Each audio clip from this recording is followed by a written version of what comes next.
एक गांव में शमशू नाम का एक गरीब आदमी अपनी बेटी नंदिनी के साथ छोटे से घर में रहता था। शमशू मजदूरी करके अपना घर का गुजारा करता था। वो कई साल से अपनी बेटी की शादी के लिए थोड़े थोड़े रुपए जोड़कर इकट्ठे कर रहा था। अब उसके पास इतने पैसे हो गए थे जिससे वो अपनी बेटी की शादी कर सके। शमशू ने दूसरे गांव के लड़के के साथ अपनी बेटी की शादी तय कर दी थी। अब कुछ ही दिनों में शमशू की बेटी की शादी होने वाली थी। उसी गांव में भानु सिंह नाम का एक जमींदार रहता था जो गांव के लोगों को बहुत परेशान करता था।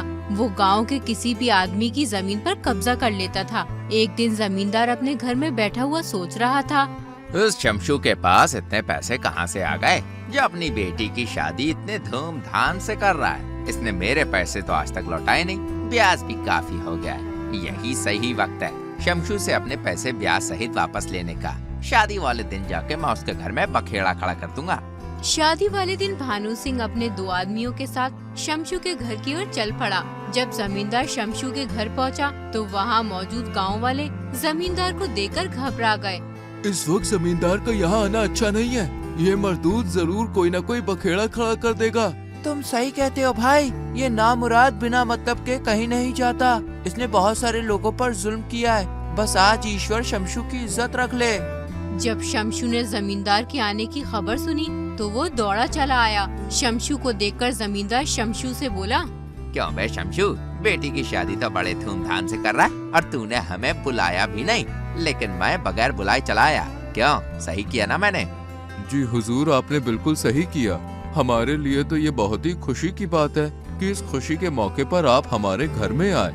मैं यहाँ खुशी में शामिल होने नहीं आया हूँ। अरे मैं तो अपने पैसे लेने आया हूँ, वो भी ब्याज सहित, और आज मैं रुपए लेकर ही जाऊंगा।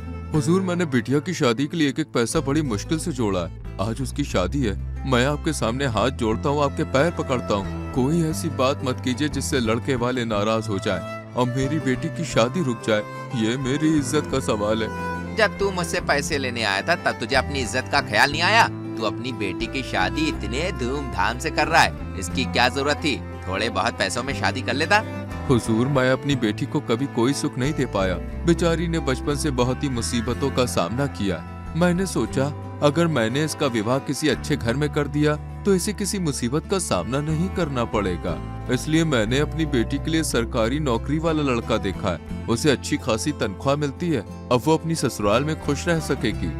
अच्छा, तूने अपनी बेटी का विवाह इतने बड़े घर में किया है, ये तो तूने बहुत अच्छा किया। लेकिन अगर तू अपना सारा पैसा अपनी बेटी की शादी पर खर्च कर देगा तो मेरा उधार लिया पैसा कैसे वापस करेगा? हुजूर, मैं दिन रात मेहनत करके आपका पैसा वापस लौटा दूंगा। आप बस मुझ पे दया कीजिए। कोई ऐसी बात न करो जिससे मेरी बेटी की शादी में कोई रुकावट आ जाए। मैं कुछ नहीं जानता हूँ शमशू, तेरी बेटी की शादी हो या फिर ना हो, मुझे मेरे पैसे चाहिए अभी और इसी वक्त, तभी मैं यहाँ से जा सकता हूँ, वरना मैं तेरी समधी के सामने तेरी वो बेइज्जती करूँगा कि तू जीवन भर याद रखेगा। जमींदार साहब, मुझ गरीब पर रहम करो। ईश्वर के लिए ऐसा अनर्थ मत करो। मेरी बेटी की शादी टूट जाएगी। मैं तुम्हें 10 मिनट का समय देता हूँ, या तो मेरे पैसे ब्याज सहित वापस दो, वरना मैं तुम्हें तुम्हारे समधी के सामने रुसवा कर दूंगा। यूं ही 10 मिनट हो जाते हैं। शमशू जमींदार को पैसे नहीं दे पाता है। इतने में ही शमशू का समधी और दामाद आ जाते हैं। जमींदार उनके सामने शमशू को खूब उल्टा सीधा कहता है। शमशू को उसके समधी के सामने खूब रुसवा करता है। फिर जमींदार शमशू के समधी से कहता है, जिस आदमी की बेटी से तुम अपने लड़के की शादी कर रहे हो ना, अरे ये 1 नंबर का झूठा है, 1 नंबर का मक्कार है। इसने मुझसे पैसे उधार लिए थे लेकिन अभी तक नहीं लौटाए। जमींदार की ये बात सुनकर शमशू का समधी अपने बेटे से कहता है, बेटा चल यहाँ से। शमशू जैसे झूठे मक्कार आदमी की बेटी से मैं तेरा विवाह नहीं कर सकता। मैं तो इसे बड़ा भला इंसान समझता था, लेकिन ये तो 1 नंबर का बदमाश निकला। अच्छा हुआ शादी से पहले ही मुझे इसके बारे में पता चल गया, वरना मुझे जीवन भर पछतावा करना पड़ता। अपने समधी की ये बात सुनकर उसे जाता देख शमशू को ऐसी घबराहट हुई कि वो चक्कर खाकर नीचे जमीन पर गिर गया। जब वहाँ मौजूद लोगों ने उसकी जांच की तो वो लोग कहने लगे, अरे अरे, शमशू की तो सांस ही नहीं चल रही। लगता है शमशू अब इस दुनिया में नहीं रहा। शमशू को मरा देखकर जमींदार वहाँ से भाग जाता है। कुछ देर पहले जहाँ खुशी का माहौल छाया हुआ था, अब वहाँ उदासी छा गई थी। वहाँ मौजूद सभी लोग गमगीन हो गए थे, जहाँ जमींदार को उल्टा सीधा कह रहे थे। जब इस बात का पता शमशू की बेटी नंदिनी को लगा तो वो दौड़ी चली आई। अपने पिता को जमीन पर गिरा देख उसकी आंखों में आंसू आ गए। वो रोती हुई कहने लगी, पिताजी, हाँ मुझे छोड़कर क्यों चले गए? मैं तुम्हारे बगैर कैसे रहूंगी? अब मेरा इस दुनिया में रहने का कोई फायदा नहीं। जब मेरे पिताजी ही नहीं रहे तो मैं अकेली क्या करूंगी? तभी भीड़ से एक बुजुर्ग आदमी आकर नंदिनी को समझाता है। बेटा, ऐसा नहीं बोला करते, तुम्हें हिम्मत से काम लेना होगा। उस जालिम जमींदार की वजह से आज तुम्हारे पिताजी इस दुनिया में नहीं रहे। उस नामुराद को ईश्वर उसकी सजा जरूर देगा। बाबा, जिस दुल्हन की बारात वापस लौट जाए, जिस बेटी के बाप की भरी बिरादरी में पगड़ी उछाली जाए, वो जान न दे दे तो क्या करे? अब मेरा इस दुनिया में कोई नहीं बचा। मेरी तो दुनिया ही लुट गई। मैं किसके सहारे जीऊं बाबा? इतना सब हो जाने के बाद अब मुझे अभागी से कौन विवाह करेगा? भीड़ में खड़ा आशु नाम का लड़का चुपचाप ये सब होता देख रहा। तभी वो नंदिनी के पास आता है और नंदिनी से कहता है, नंदिनी, मैं तुमसे शादी करूंगा। मैं बनूंगा तुम्हारा सहारा। आशु की ये बात सुनकर वहाँ खड़े सभी लोग बहुत खुश हो गए। फिर आशु और नंदिनी की शादी हो जाती है। उसके बाद आशु नंदिनी को लेकर अपने घर की ओर चल पड़ता है। कुछ ही देर में आशु अपने घर पहुँच जाता है। आशु के साथ नंदिनी को देखकर उसकी माँ कहने लगती है, आशु बेटा, कहाँ था तू? मैं कब से तेरा इंतजार कर रही थी। और ये लड़की कौन है? माँ, ये तुम्हारी बहू नंदिनी है। बेचारी के साथ बहुत बड़ा जुल्म हुआ है। बड़ी कठिन परिस्थिति में मुझे नंदिनी के साथ शादी करनी पड़ी। फिर आशु अपनी माँ को सारी बात बताता है। आशु की बात सुनकर उसकी माँ आशु से बोली, तूने अपनी जिंदगी में पहली बार कोई अच्छा काम किया है। अब मैं तुमसे कह सकती हूँ, शाबाश बेटा, तूने एक बेसहारा लड़की को सहारा देकर बड़ा ही नेक काम किया है। आज मैं तुझसे बहुत खुश हूँ। अगले दिन नंदिनी परेशान सी थी। उसे परेशान देखकर आशु नंदिनी से कहता है, उस जालिम जमींदार ने तुम्हारे पिता पर जुल्म ढाकर तुम्हें अनाथ कर दिया। नंदिनी, तुम दुखी मत हो। मैं उस मनहूस जमींदार को ऐसा सबक सिखाऊंगा कि वो जिंदगी भर याद रखेगा। स्वामी, आप उस चालबाज से भूलकर भी मत टकराना। तुम परेशान ना हो नंदिनी, मैं उस चालबाज की चालबाजी निकाल दूंगा। उसका भी मुझसे पाला पड़ा। अब बस तुम देखती जाओ मैं क्या करता हूँ। फिर रात को आशु जमींदार के घर पहुँच गया और जमींदार का दरवाजा खटखटाने लगा। दरवाजे की आवाज सुनकर जमींदार अपनी पत्नी से बोला, अरे भाग्यवान, जरा देखो इतनी रात में कौन दरवाजा पीट रहा है?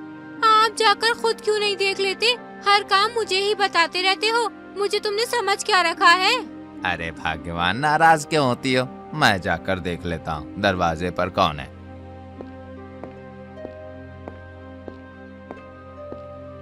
फिर जमींदार घर से बाहर आकर आशु से कहता है, क्यों भाई, क्या बात है? क्यों इतनी रात में दरवाजा पीट रहे हो? श्रीमान, मैं परदेसी आदमी हूँ। रात भर रुकने के लिए मुझे जगह चाहिए। क्या आप मुझे अपने घर में थोड़ी देर जगह दे सकते हो? मैं सुबह होते ही निकल जाऊंगा यहाँ से।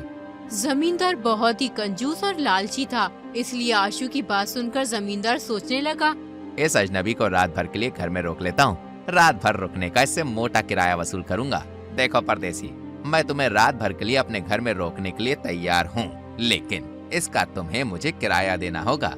मैं किराया देने के लिए तैयार हूँ। बताइए, कितना किराया देना होगा? 1 रात ठहरने के 2 सोने के सिक्के। आशु बगैर कुछ कहे अपनी जेब से 2 सोने के सिक्के निकालकर जमींदार को दे देता है। आशु से 2 सोने के सिक्के लेकर जमींदार बहुत खुश होता है। फिर वो आशु से कहता है, चलो घर के अंदर चलो, मैं तुम्हें तुम्हारा कमरा दिखाता हूँ। जमींदार आशु को एक कमरे में छोड़कर अपनी पत्नी के पास चला जाता है। फिर जमींदार की पत्नी जमींदार से कहती है, ये आदमी कौन है और तुम इसे घर में क्यों ले आए? ये तुम्हारा जानने वाला है क्या? नहीं भाग्यवान, मैं इसे नहीं जानता। ये तो कोई परदेसी है। रात भर के लिए हमारे घर में रुकेगा और फिर सुबह होते ही निकल जाएगा। रात भर रोकने के लिए मैंने इससे 2 सोने के सिक्के लिए हैं। अरे तुम हर वक्त उल्टा काम क्यों करते हो? कभी सीधा काम भी कर लिया करो। इस अनजान आदमी को घर में लाने की क्या जरूरत थी? क्या पता ये आदमी कोई ठग हो, हमारे सो जाने पर हमारा माल लेकर भाग जाए। कह तो तुम सही रही हो, लेकिन अब मैं कर भी क्या सकता हूँ? मैंने उसे रात भर रुकने के लिए हाँ कह दिया है और मैंने उससे 2 सोने के सिक्के भी लिए, इसलिए अब मैं उसे मना भी नहीं कर सकता। तुम एक काम करो, आज तुम उस परदेसी के पास ही जाकर सो जाओ। तुम उस पर ध्यान रखना और मैं दूसरे कमरे में उसकी निगरानी करूंगी। अपनी पत्नी के कहने पर जमींदार आशु के बराबर में अपनी चारपाई बिछाकर बैठ जाता है। जमींदार की पत्नी भी जमींदार के पास आ जाती है। फिर जमींदार आशु से बोलता है, तुमने अपना नाम नहीं बताया मुझे। जी मेरा नाम रघु है। बहुत अच्छा नाम है। दरअसल रघु, मुझे नींद थोड़ी देर से आती है, इसलिए मैं सोच रहा था कि अगर तुम मुझे कोई कहानी सुना दो के तो रात जल्दी कट जाएगी। देखो मुझे कहानी तो बहुत आती है, लेकिन मैं बहुत थका हुआ हूँ, इसलिए मुझे नींद आ रही है। मुझे सुबह जल्दी भी तो निकलना है। अरे भाई, ऐसी भी क्या जल्दी है सोने की? आराम से सो जाना, इसे अपना ही घर समझो। अब तुम्हें इतनी सारी कहानियाँ आती हैं, तो एक कहानी तो सुना ही दो। ठीक है, आप इतना कह ही रहे हैं तो मैं आपको एक बहुत ही अच्छी कहानी सुनाता हूँ। एक नगर में बहुत ही घमंडी और निर्दयी राजा राज करता था। राजा बहुत ही बेरहम था और उसकी रानी भी ऐसी ही थी। कहानी बीच में छोड़कर आशु चुप हो गया और किसी गहरी सोच में डूब गया। आशु को इस तरह चुप होता देख जमींदार आशु से बोला, बेटा क्या हुआ? तुम कहानी सुनाते सुनाते चुप क्यों हो गए? नहीं कुछ नहीं, बस मुझे एक बात याद आ गई थी। अब आप भले लोगों से क्या छुपाऊं। दरअसल मैं एक राजा के यहाँ काम करता था। मैंने राजा की बहुत सेवा की थी और जब मैं राजा के यहाँ से नौकरी छोड़कर जा रहा था, तब राजा ने मेरे काम से खुश होकर मुझे 2 सोने के सिक्कों से भरी थैली दी थी। लेकिन तुम्हारे वो सोने के सिक्के की थैली है कहाँ? आप भले और ईमानदार आदमी हो, इसलिए मैं आपको बता रहा हूँ, लेकिन देखिए ये बात किसी को पता नहीं चलनी चाहिए।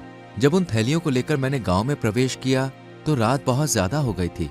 मैंने सोचा अगर मैं किसी के घर में रुका तो वो घर वाले मेरी सोने की थैली चुरा लेंगे या फिर छीन भी सकते हैं, इसलिए मैंने उन्हें गांव के बाहर एक पेड़ के नीचे दाब दिया है। सुबह जब मैं अपने घर जाऊंगा तो उन्हें निकाल कर लेता जाऊंगा। आशु की ये बात सुनकर जमींदार सोचने लगा, मुझे तो ये मूर्ख लगता है। क्यों ना मैं इसकी दोनों सोने के सिक्के की थैलियों को उस पेड़ के नीचे से निकाल लाऊं। हाँ, यही सही रहेगा। अब जल्दी से इसको सोने देता हूँ। इसके सोते ही मैं अपने काम को शुरू कर दूंगा। जमींदार ने ये सोचकर अपनी पत्नी से कहा, भाग्यवान, रात बहुत हो गई है। अब तुम अपने कमरे में जाकर आराम करो और अतिथि को भी आराम करने दो। ठीक है बेटा, तुम आराम करो, हम भी चलकर सोते हैं। अगर किसी चीज की जरूरत हो तो बुला। इतना कहकर जमींदार अपनी पत्नी के साथ दूसरे कमरे में चला जाता है और फिर अपनी पत्नी से कहता है, तुम इस पर नजर रखना और मैं इसकी सोने के सिक्कों की थैली निकाल कर लाता हूँ। अभी तुम्हारा वहाँ जाना सही नहीं रहेगा। पहले इस आदमी को गहरी नींद में सोने दो। तुम ठीक कहती हो। जैसे ये गहरी नींद में सो जाएगा, वैसे ही मैं इसकी थैली निकालने के लिए चला जाऊंगा। जमींदार आशु के सोने का इंतजार करने लगता है। कुछ ही देर में जमींदार को लगा कि मुसाफिर सो चुका है, अब मुझे जल्दी से अपना काम शुरू कर देना चाहिए। फिर जमींदार चुपचाप अपने घर से निकल गया। उधर जमींदार की पत्नी सोचती है, आज तो बहुत तगड़ी आसामी हाथ लगी है। मैं तो इसे ठग समझ रही थी, लेकिन ये तो एक नंबर का लल्लू है। चलो मैं थोड़ी देर आराम कर लेती हूँ। जमींदार की पत्नी थोड़ी देर आराम करने के लिए लेट जाती है। कुछ ही देर में उसकी आंख लग जाती है। उधर आशु सोचने लगता है, ये जमींदार तो मेरे बहकावे में बड़ी ही आसानी से आ गया। चलो अच्छा हुआ, इससे पहले जमींदार वापस आए। इससे पहले ही मुझे जमींदार का सारा माल समेटना होगा। आशु जल्दी से जमींदार की तिजोरी के पास चला जाता है। जमींदार ने तिजोरी में बहुत माल इकट्ठा करके रखा था।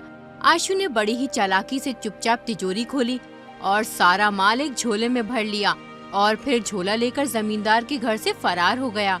उस जमींदार ने उस पेड़ के नीचे काफी खुदाई की, लेकिन जमींदार के हाथ कुछ भी नहीं लगा।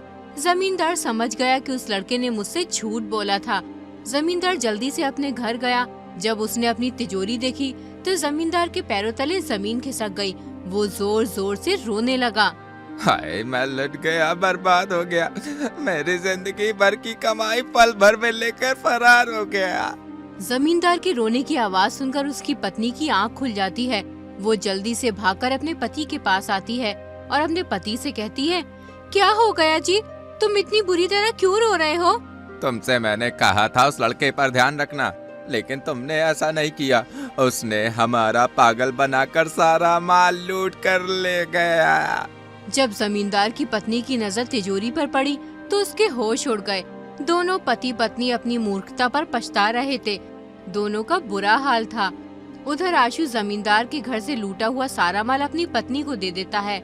आज तुमने अपनी चालाकी और बुद्धिमत्ता से उस जमींदार की अकल ठिकाने लगा दी है। जब सुबह होने पर आशु जमींदार का हाल देखने के लिए गया तो आशु देखता है कि जमींदार के घर के आगे काफी लोगों की भीड़ लगी हुई है। आशु उन लोगों से पूछता है, क्यों भाई, इतनी भीड़ क्यों लगा रखी है? अरे भाई, कल रात कोई चोर जमींदार की तिजोरी लूट कर ले गया, जिसके सदमे में जमींदार और उसकी पत्नी ने अपने प्राण त्याग दिए। भाइयों, मैं तो बहुत खुश हुई जमींदार के मरने से। इसने पूरे गांव के लोगों को परेशान करके रखा था। ईश्वर ने इसे इसके कर्मों की सजा दी है। इस बदमाश ने बहुत से गरीब लोगों पर जुल्म ढाए हैं। जमींदार के मरने की खबर सुनकर आशु बहुत खुश होता है। फिर आशु अपने घर जाकर अपनी माँ और पत्नी को जमींदार के मरने की खबर सुनाता है। ये खबर सुनकर नंदिनी भी बहुत खुश होती है। नंदिनी अपने पति से कहती है, आज तुम्हारी वजह से पूरे गांव को जालिम जमींदार के जुल्म से राहत मिल गई है। अगर तुम न होते तो आज भी बहुत से गरीब मजलूम उस जमींदार के अत्याचारों के नीचे दबे होते। तुम्हारी ही वजह से आज बहुत से मजलूम लोगों को उस जालिम से आजादी मिली है। नंदिनी, मैंने कुछ नहीं किया है। जो भी हुआ है ऊपर वाले की मर्जी से हुआ है। आज तुम्हारे और गांव वालों के चेहरे पर मुस्कान देखकर मुझे सच में बहुत खुशी मिली।